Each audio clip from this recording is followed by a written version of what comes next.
Tell me that. Should go for it.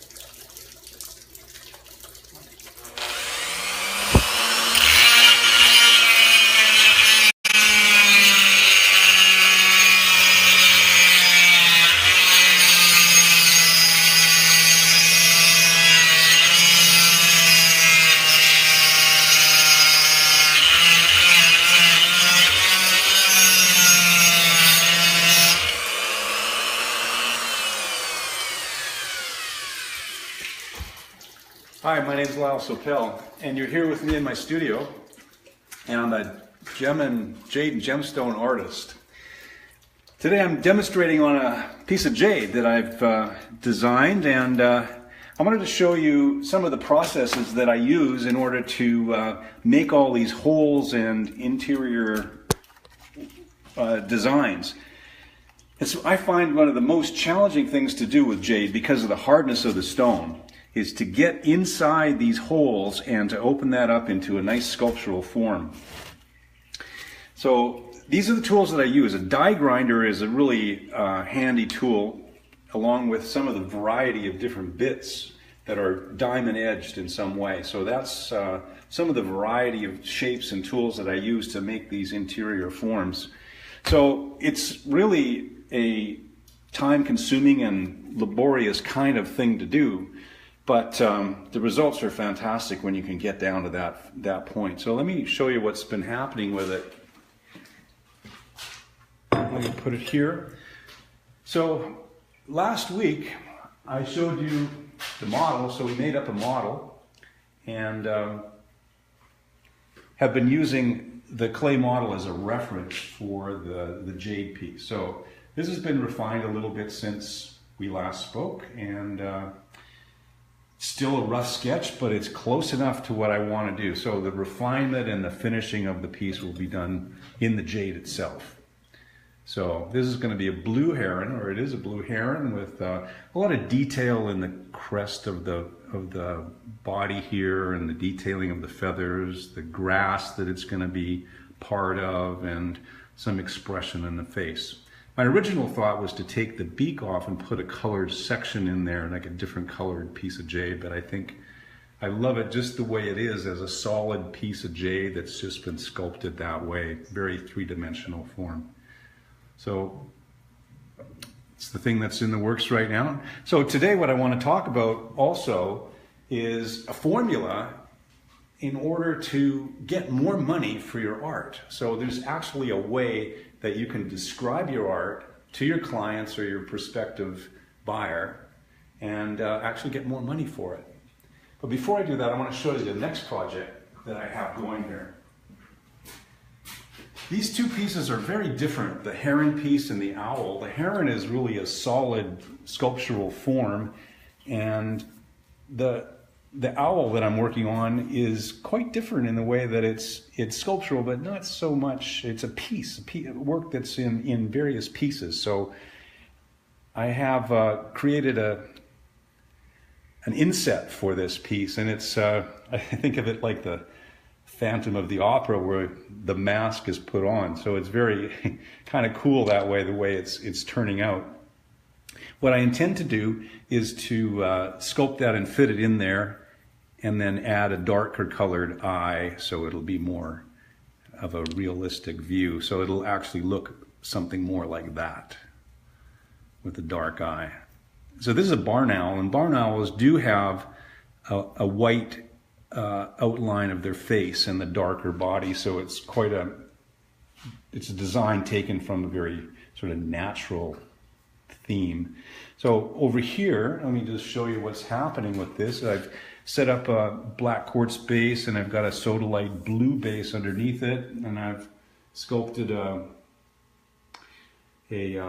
tree form out of tiger eye, and I've got a baby owl inside. So this is the idea, that the mother owl will be sitting above the baby.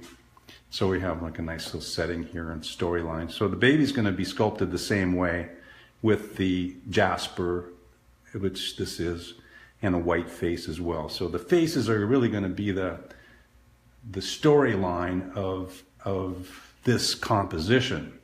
So I think that's really, really important in sculptures to have that storyline. So I'm really focusing on making the faces as realistic and as interesting as possible so that it can convey the story.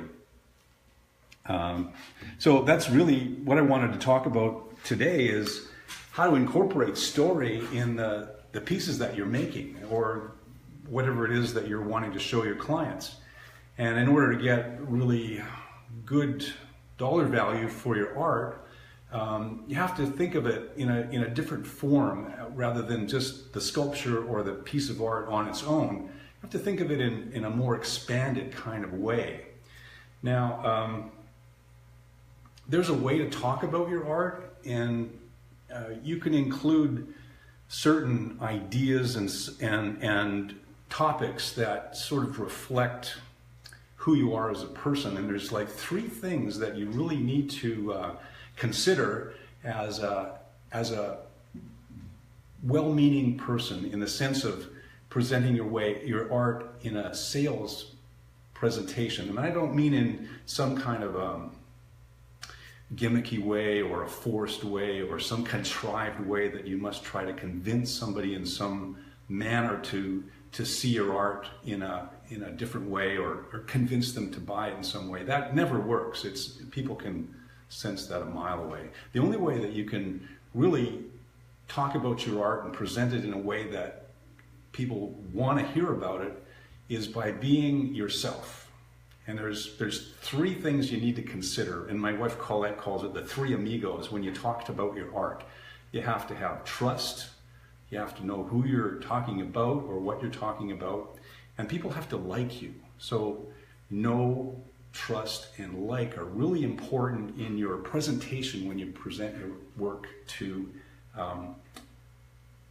your clients. And so with those ideas in mind, you develop a relationship. Now, I just want to give you an example of something that that really works well so some people say that, I do my art, and I hear them tell me this, and they might be a little shy or intimidated about presenting their art to a variety of people. So they say, well, I do my art the way I like to do it, and I just share how I kind of made it, and that's great. And so, well, fine, if that gets you the results you want, then great, do it that way. But if you want to go a little bit further with your approach, then you have to consciously consider what you say and how you say it when you present it to a client. So you have to consider yourself as being open, first of all, open and willing to speak freely about your art. A short while ago, I had a show with a really good friend of mine, Michel Buffet, and some of you may know who he is, but he's has a native background, and he works in marble mostly, sculpts marble. And during the show that we were both involved with, he was unveiling a sculpture of a buffalo. Now, in this presentation, he told a story about the buffalo that was the last buffalo on the planet. And when he was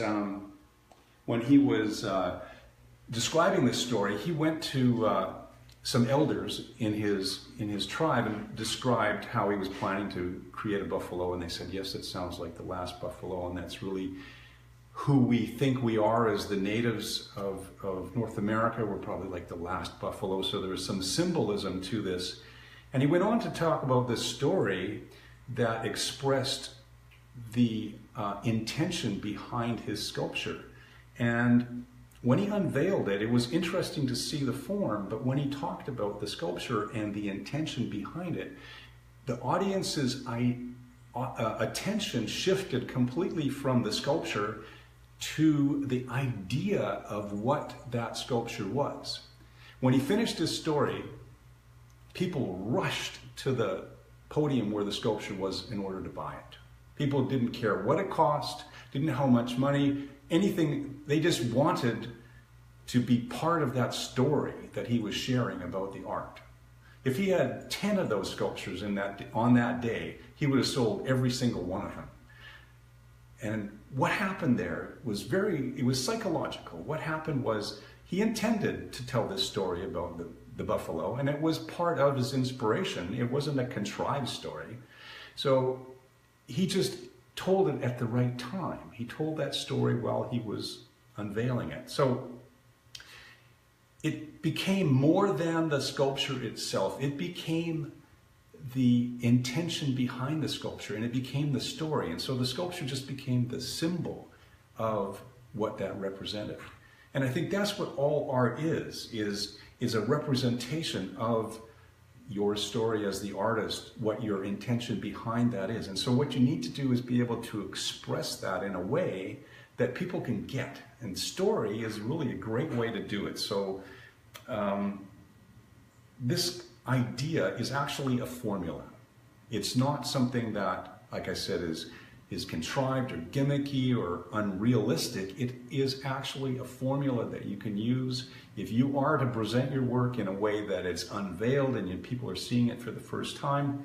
Then they want to know what it's about. They want to know who you are as an artist, and they want to know what is the story behind the art, because that's what's important. That's more than the art. So so many times I see people post their art on Facebook or whatever, but they don't even give a little suggestion or write-up about what that piece is.